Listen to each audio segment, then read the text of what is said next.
ఏంది మన హర్ష సాయి ఏంటి అసలు జానీ మాస్టర్ అయ్యిండు, ఇప్పుడు హర్ష సాయి స్టార్ట్ చేశాడు. జానీ మాస్టర్ అయ్యిండు, హర్ష అయ్యిండు, రాజుతోని అయ్యిండు, ప్రదీప్ అయ్యిండు, పవన్ కళ్యాణ్ అయ్యిండు. ఇలా అందరూ అవుతూనే ఉంటారు. అలాగే న్యాయం మాత్రం జరగదు. ఒక శ్రీరెడ్డి గారిని ఎన్కౌంటర్ చేసుకుని వస్తే మొత్తం అందరికీ లేవలేదు. ఎంతవరకు గవర్నమెంట్ ఏ గవర్నమెంట్, ఆంధ్ర గవర్నమెంటే కాదు, తెలంగాణ గవర్నమెంటే కాదు, రెండు చేతులు కట్టుకొని ఉన్నాం, మేము గాజులు వేసుకొని కూర్చున్నాం అంటే కనుక సీఎంఏ కాదు, అది ఎవరన్నా సరే, ఎనీవన్ ఎవరన్నా సరే గాజులు వేసి కూర్చున్నామని చెప్తే కనుక మేము యాక్షన్ తీసుకుంటాం. ఎలా తీసుకోవాలో అది మాకు తెలిసి యాక్షన్ ఎలా తీసుకోవాలో.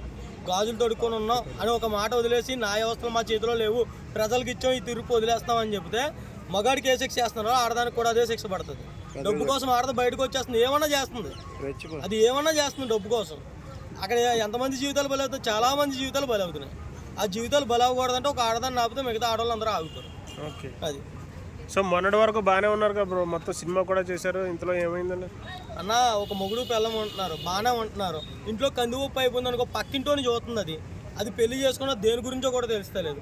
అలాగే దీనికి ఏమొచ్చిందో, ఇంకొకటి ఎంత ఇస్తానన్నాడు, హర్షాజాయి 2 కోట్లు ఉంది, ఇంకొకటి 5 కోట్లు ఇస్తానన్నాడు, ఆ డబ్బు కోసం వెళ్ళిపోతుందేమో, ఎవరికి తెలుసు? నువ్వు నేను ఇక్కడ ఉండి చూస్తున్నావు, వాళ్ళు చూపించింది, కానీ బట్ వెనకాల ఎంత ట్రబుల్ చేస్తున్నావు ఇంకేం తెలుసు. వెనకాల అవతలోడు ఎంత ఆఫర్ ఇచ్చాడు ఎవరికి తెలుసు. ఒక 5 కోట్లు 6 కోట్లు ఆఫర్ ఇస్తానే కదా ఇటువంటి రోడ్డు మీదకి వచ్చేస్తుంది తెగిచ్చేసి. అది 2 కోట్లు అడిగిందంట.